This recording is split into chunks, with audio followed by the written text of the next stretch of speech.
Welcome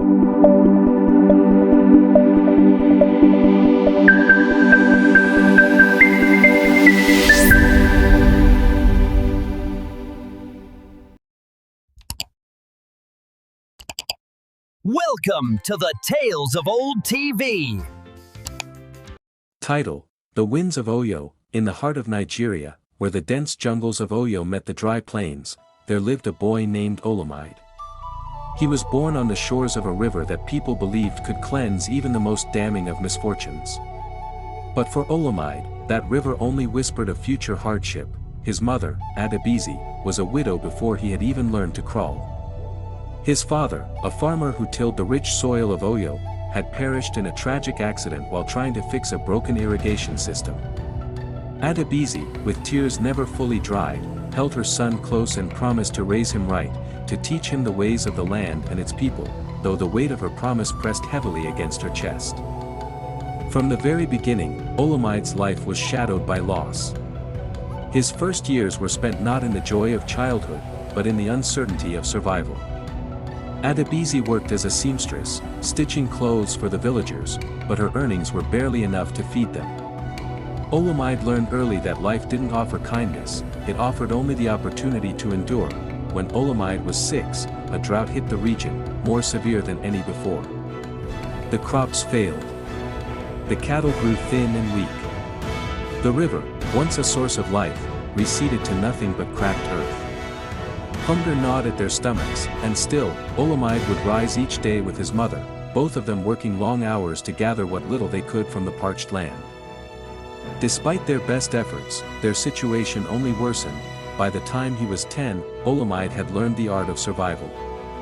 His hands, once soft, were now rough from the hard labor of pulling weeds, gathering firewood, and fetching water from distant wells. His mother's face, always drawn and tired, mirrored the anguish in his heart. But still, she spoke to him with hope, reminding him that one day, he would leave the village and become something better, someone who would change the story of their family. But the village did not offer the opportunity for dreams. The children in the village, born into a web of traditions and expectations, only knew the endless cycle of hardship and survival. Education was a luxury few could afford, and those who had the privilege of learning often returned to the same lives their parents had lived. When Olamide was 12, a fever struck the village. It swept through the small huts, claiming the weak and the elderly. Adebisi, despite her strength and resilience, fell ill. She battled for weeks, her body frail and her fever high, but nothing could save her. One rainy evening, she passed away in Olamide's arms, whispering to him to never give up. He was left alone in a world that had never been kind to him.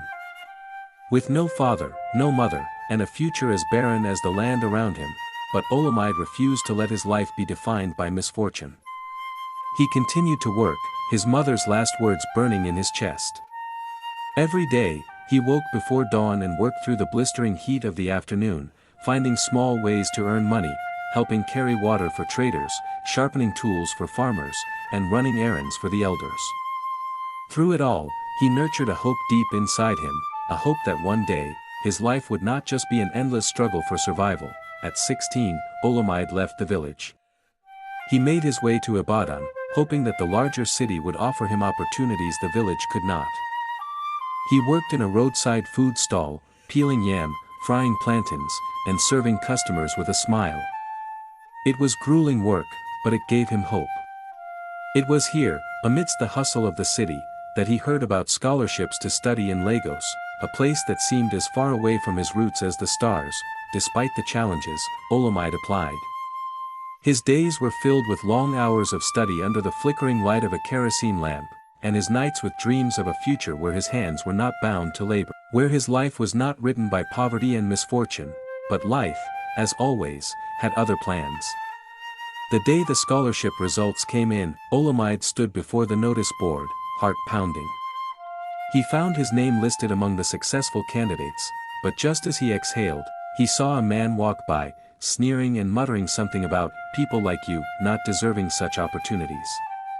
That day, he was reminded of the prejudice that often marked him, not for his abilities, but for his background. Olamide tried to shake off the insult, but it stayed with him.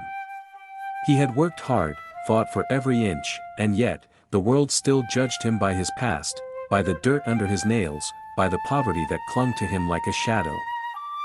Despite the scholarship, doors were still closed to him. Years passed. Olamide's life seemed like a series of half-won battles, each victory accompanied by a bitter reminder that the world had not yet given him his due. He eventually graduated, but not without sacrifices that marred his soul. He became a man whose achievements were always overshadowed by the sense of being an outsider, a man who carried the weight of his childhood like an anchor, holding him back from fully embracing his success. In his 30s, Olamide returned to Oyo, now a successful entrepreneur, owning a small but thriving business that imported and sold goods in Ibadan. He built a house on the same land where his mother had once lived. A place that stood as a monument to his perseverance. Yet, as he stood on the balcony overlooking the village, he realized that despite everything, life had never truly been fair to him. It had never given him the luxury of ease. It had never offered him peace. In a moment of quiet reflection, Olamide finally understood what his mother had meant when she told him never to give up. It wasn't about achieving success in the way others did. It was about surviving, about pushing forward no matter how many times life knocked him down. His misfortune had not been in his struggles, but in the way the world had never seen him as more than a boy born into poverty. Yet, as he looked out over the land, he realized that perhaps the true victory was not in the material success he had achieved, but in the resilience he had cultivated, a resilience that would be passed on to future generations, so that they, too, could survive in a world that had never been kind. And so, Olamide's story became more than just the tale of a boy born into hardship. It became a testament to the strength of the human spirit, the quiet defiance that comes with living in a world that refuses to be fair. In conclusion to this fact, life comes to you and happen to you by chance, whether in the good or bad way. It is not to the swift, either is it slowest or lazy, no to the strongest or the weakest. Life happens, and don't take it as the intention of others not doing well as a result of them not thriving for more. Chances are the operation of life. Don't miss out on my next story. Thank you.